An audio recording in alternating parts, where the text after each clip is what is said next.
Cinema സെറ്റുകളിലെയും വൻകിട ഹോട്ടലുകളിലെയും ലഹരി ഉപയോഗത്തിനെതിരെ കർശന നടപടിയുണ്ടാകുമെന്ന് ആഭ്യന്തരമന്ത്രി രമേശ് ചെന്നിത്തല. കൊച്ചി ഉൾപ്പെടെയുള്ള സ്ഥലങ്ങളിൽ ലഹരി പരിശോധനകൾ ശക്തമാക്കാനാണ് സർക്കാരിന്റെ തീരുമാനം.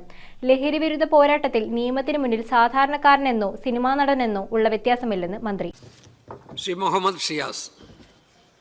സർ, ഈ ആധുനിക കാലഘട്ടത്തിൽ ഏറ്റവും കൂടുതൽ നമ്മൾ നേരിടുന്ന വെല്ലുവിളിയാണ് ലഹരിയുടെ ഉപയോഗം. പ്രത്യേകിച്ചും കൊച്ചി പോലെയുള്ള ഒരു പ്രദേശത്ത് ലഹരിയുടെ ഹബ്ബാക്കി മാറ്റാൻ വേണ്ടിയിട്ടുള്ള വലിയ ശ്രമങ്ങൾ നടന്നുകൊണ്ടിരിക്കുകയാണ്. അതിനെതിരായി ആഭ്യന്തര വകുപ്പിൻ്റെ കീഴിൽ ആരംഭിച്ചിരിക്കുന്ന ഓപ്പറേഷൻ തൂഫാൻ്റെ പ്രവർത്തനങ്ങളെ പ്രത്യേകിച്ച് അഭിനന്ദിക്കുകയാണ്. സർ, എൻ്റെ ചോദ്യം, നമ്മുടെ വൻകിട ഹോട്ടലുകൾ, പ്രത്യേകിച്ച് 5 സ്റ്റാർ 7 സ്റ്റാർ ഹോട്ടലുകളിലൊക്കെ വലിയ DJ പാർട്ടികൾ നടക്കുന്നുണ്ട്. ആ പാർട്ടികളിലും അതുപോലെ തന്നെ ചില യുവ സിനിമ പ്രവർത്തകർ അവരുടെ നേതൃത്വത്തിൽ നടക്കുന്ന സിനിമാ സെറ്റുകളിലുമൊക്കെ ഈ ലഹരിയുടെ വ്യാപനം ഉണ്ട് എന്നുള്ള വാർത്തകളെല്ലാം വരുന്നുണ്ട്. അപ്പോൾ അവിടെയെല്ലാം ഈ പരാതികൾ പരിശോധിച്ച് നടപടി സ്വീകരിക്കാൻ തയ്യാറാകുമോ എന്നുള്ള ചോദ്യമാണ്. എറണാകുളത്ത് ഒരു ഹോട്ടലിൽ ഒരു സിനിമാ നടനെ അന്വേഷിച്ച് തന്ന പോലീസ് നമ്മൾ ഈ 100 മീറ്റർ ഓട്ടത്തിൽ ഒക്കെ ഉത്തേജക മരുന്ന് ഉപയോഗിച്ചിട്ടുണ്ട് എന്ന് നമ്മൾ വാർത്തകളിലൂടെയൊക്കെ കാണുന്നുണ്ട്. അതൊക്കെ ചരിത്രങ്ങളിലൂടെയും നമുക്ക് മനസ്സിലാക്കാൻ കഴിയും. പക്ഷേ അദ്ദേഹത്തെ അന്വേഷിച്ച് പോലീസ് ചെന്നപ്പോൾ ആ സിനിമാ നടൻ ആ ഹോട്ടലിൽ നിന്ന് എടുത്തു ചാടി ഓടിയിട്ട് പിന്നെ നിർത്തിയത് കോയമ്പത്തൂരാണ്. അപ്പോൾ അത്രയധികം ഉത്തേജനം ലഭിക്കുന്ന മരുന്ന് നമ്മുടെ നാട്ടിലുണ്ട്. ഇത്തരത്തിലുള്ള സംഭവങ്ങൾ ഇങ്ങനെ നിരന്തരമായി വന്നുകൊണ്ടിരിക്കുകയാണ്.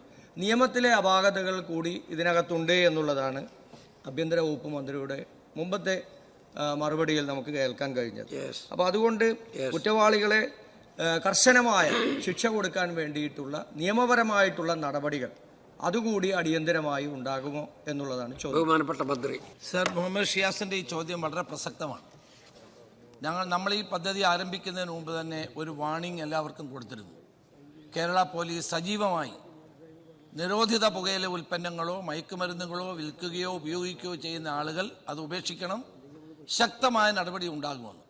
സാർ, അത് കാരവാൻ ആണെങ്കിലും DJ പാർട്ടി ആണെങ്കിലും 5 സ്റ്റാർ ആണെങ്കിലും അത് ശക്തമായ നടപടി ഉണ്ടാകുമെന്ന് ഞാൻ അറിയിക്കാനാണ്.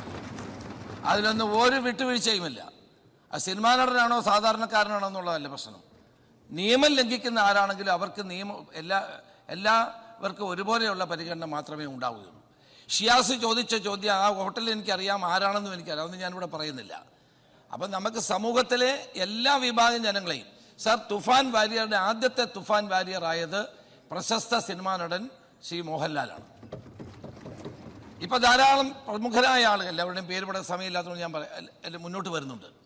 അപ്പം നമ്മളെല്ലാ മേഖലയിലുള്ള നമ്മളെല്ലാവരും, പ്രതിപക്ഷവും ഭരണകക്ഷിയും എല്ലാവരും ഒരുമിച്ച് ചേർന്ന് മുന്നോട്ട് പോയാൽ മാത്രമേ ഭാവി തലമുറയെ രക്ഷിക്കാൻ നമുക്ക് കഴിയൂ എന്നുള്ള ഒരു ചിന്തയോടെ നമുക്ക് പ്രവർത്തിക്കണം എന്നാണ് എൻ്റെ അഭിപ്രായം. നിങ്ങളുടെ സ്വപ്നങ്ങൾ ഡിജിറ്റൽ ലോകത്തേക്ക് മാറ്റാൻ റെഡിയാണോ? ജയ് ഭാരത് ആർട്സ് ആൻഡ് സയൻസ് കോളേജിൽ ഇതാ ട്രെൻഡിംഗ് കോഴ്സുകൾ. ഡാറ്റ സയൻസ് മുതൽ വെബ് ടെക്നോളജീസ് വരെ അത്യാധുനിക ലാബ് സൗകര്യങ്ങൾ, എക്സ്പീരിയൻസ്ഡ് ഫാക്കൽറ്റീസ്, പിന്നെ മികച്ച പ്ലേസ്മെന്റ് സപ്പോർട്ടും. Jai Bharat arts and science college, Perumbavoor.